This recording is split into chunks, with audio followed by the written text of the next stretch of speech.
पिता की सीख। रश्मि का विवाह जगन्नाथ जी ने बहुत ही भव्य तरीके से किया था। अपनी सामर्थ्य के हिसाब से उन्होंने बहुत दिया, कर्ज भी बहुत सिर पर चढ़ गया था।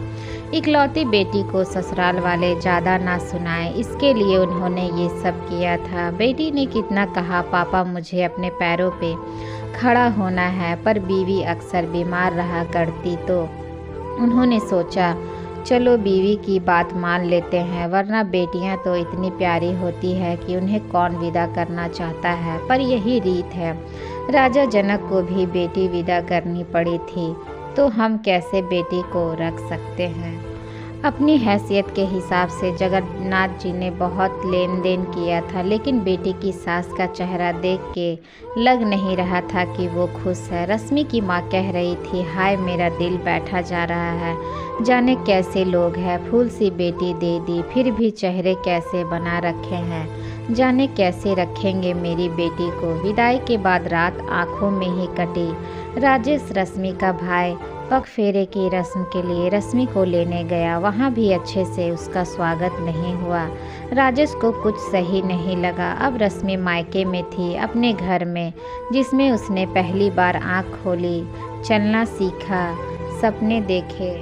बचपन से यही सुनते आई थी कि तुम्हें पराए घर जाना है। उधर ससुराल में सबने कहा अब यही तुम्हारा घर है, लेकिन अपना सा क्यों नहीं लगा था ये घर।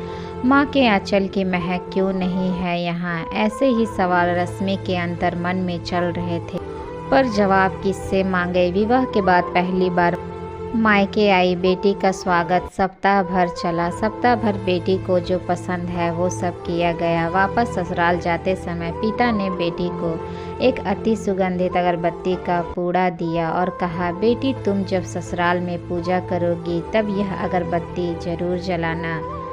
माँ ने मंद स्वर में कहा, बिटिया प्रथम बार मायके से ससुराल जा रही है तो भला कोई अगरबत्ती जैसी चीज़ देता है। पिता ने झट से जेब में हाथ डाला और जेब में जितने भी रुपए थे वो सब बेटी को दे दिए। जगन्नाथ जी ने और उसकी पत्नी ने महसूस किया था कि बेटी के चेहरे पर जो रौनक थी वो अब गायब थी। वो एक ही रात में पराई हो चुकी थी, वरना वो एक बर्थडे पार्टी से आती तो पूरी रामायण सुना देती। आज तो ससुराल से आई है, फिर भी कुछ नहीं कहा। समझ तो दोनों लोग रहे थे, पर एक दूसरे से नज़रें चुरा रहे थे।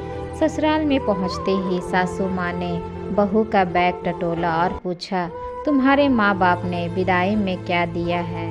कुछ विशेष न मिलने पर उसकी नज़र अगरबत्ती के पूड़े पर पड़ी। क्रोधवश सासू माँ ने मुंह बनाकर बहू को बोला कि कल पूजा में यह अगरबत्ती लगा लेना। सुबह जब बेटी पूजा करने बैठी, अगरबत्ती का पूड़ा खोला तो उसमें से एक चिट्ठी निकली। लिखा था, बेटी यह अगरबत्ती स्वतः जलती है मगर संपूर्ण घर को सुगंधित कर देती है। इतना ही नहीं, आजू बाजू के पूरे वातावरण को भी अपनी महक से सुगंधित एवं प्रफुल्लित कर देती है।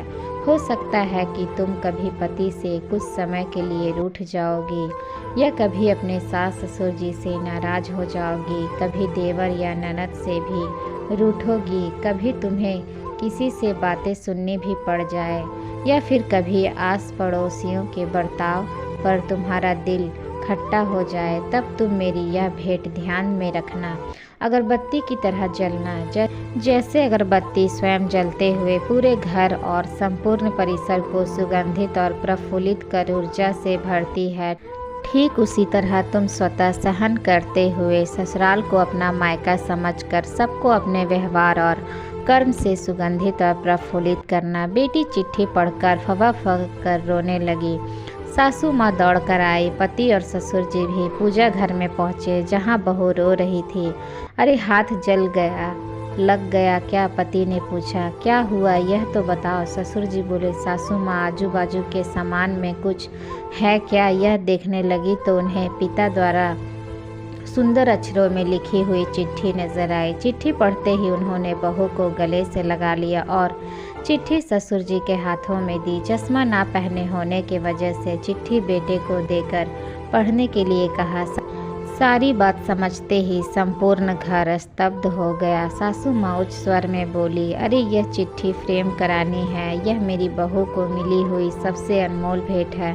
पूजा घर के बाजू में ही इसका फ्रेम होना चाहिए और फिर सदैव वह फ्रेम में अपने शब्दों से संपूर्ण घर और अगल बगल के वातावरण को अपने अर्थ से महकाता रहा और अंततः अगरबत्ती का पूरा खत्म होने के बावजूद भी उसकी महक परिवार में बनी रही। तो दोस्तों, आज की ये स्टोरी आप लोगों को कैसी लगी कमेंट बॉक्स में कमेंट करके ज़रूर बताइएगा। स्टोरी अच्छी लगी हो तो चैनल को लाइक शेयर एंड सब्सक्राइब जरूर कर लीजिएगा। मिलते हैं नेक्स्ट स्टोरी के साथ, तब तक के लिए धन्यवाद।